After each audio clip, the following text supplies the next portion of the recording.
The day the village disappeared, my uncle. A suspenseful tale of silence, secrets, and spiritual. Chapter 1. Homecoming. I hadn't been back to Umuagu in 6 years. Lagos life had consumed me. Hustle, stress, survival.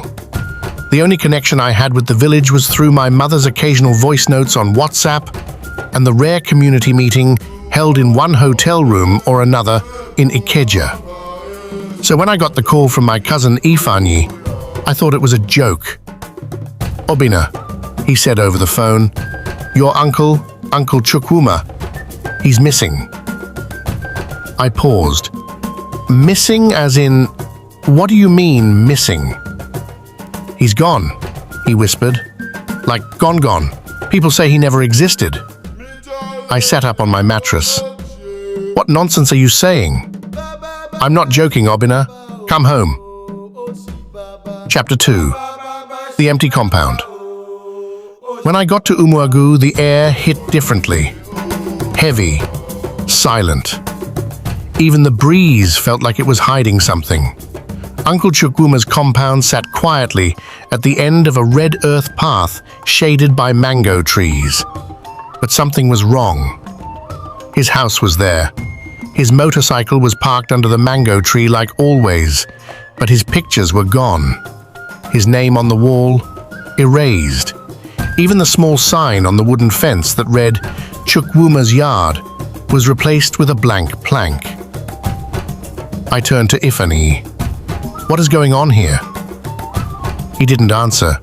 He just looked at me with tired eyes. "They removed him, Obinna, like he never lived here." Chapter 3. Echoes of the Past. Chukwuma was no ordinary uncle. He was loud, opinionated, generous. The village storyteller, farmer, and activist rolled into one. If there was an injustice, he was the first to raise his voice, especially about land. Years ago, there was a major dispute. A powerful family, the Udezi family, tried to claim part of the communal farmland near the river. Chukwuma fought them, even took them to court. He won, but he made enemies. Then, 2 years ago, he started claiming they were after him spiritually. People laughed it off. He even said one night he saw a goat walk into his room and speak in a man's voice. They said he was going mad. Now he was gone. Chapter 4. He never existed. I tried to ask around. Mama Nkichi, the Akara seller, frowned. "Who? Chukwuma? No one like that here." "But you sold Akara to him every week." She shrugged. "I don't remember." Every house I visited gave me the same response. Confusion, avoidance, silence. Even the village church, where he led Sunday readings, had erased his name from the registry. His seat empty. Chapter 5. The Oath. Ifanyi took me to meet Elder Ofor, one of the oldest men in the village. At 92, he was sharp, though slow. He looked me in the eye and said softly, "Your uncle crossed a line." "What line?" I asked. "There is a law older than us. When a man brings shame and refuses peace, the village may erase his spirit. Not kill him, just remove his name from memory." I stared, confused. "But why would everyone agree to this?" He sighed. "Because your uncle challenged something sacred. He shamed the Udeze, and he refused the final oath." "Oath?" "Yes," he said, "to swear he'd let the land go." "But it was his land." "Maybe. But in Umuagu, truth doesn't always matter. Peace does." Chapter 6. The Hidden Shrine. Driven by restlessness, I decided to go digging. I followed an old path near the river, where Chukwuma used to take us as kids. At the end of it, hidden behind thick bamboo, I found it. An abandoned shrine. Broken pots, burnt feathers, and in the middle, his walking stick, the one with a carved lion's head. My heart sank. He was here.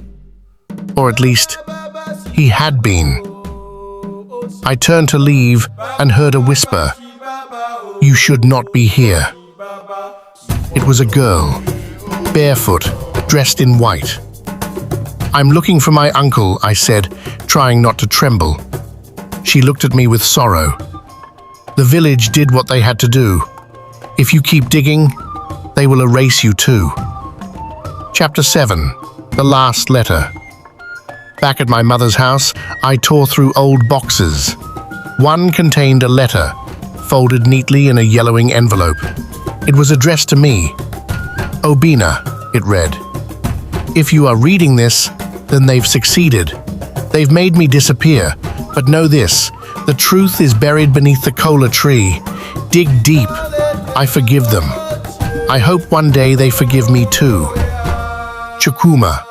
I didn't sleep that night. Chapter 8. Beneath the kola tree. Early the next morning, I went to the kola tree that stood behind our family compound. I dug.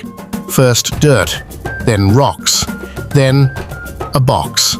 Inside, documents, land deeds, court rulings, photos, and a recording. I played it. Chukwuma's voice.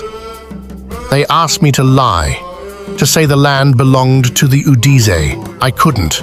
Now they're calling me a threat to peace. But I know one thing. Truth always survives. Maybe not in memory, but in blood. Obinna, it's up to you now. Ifeanyi took me to meet Elder Ofor, one of the oldest men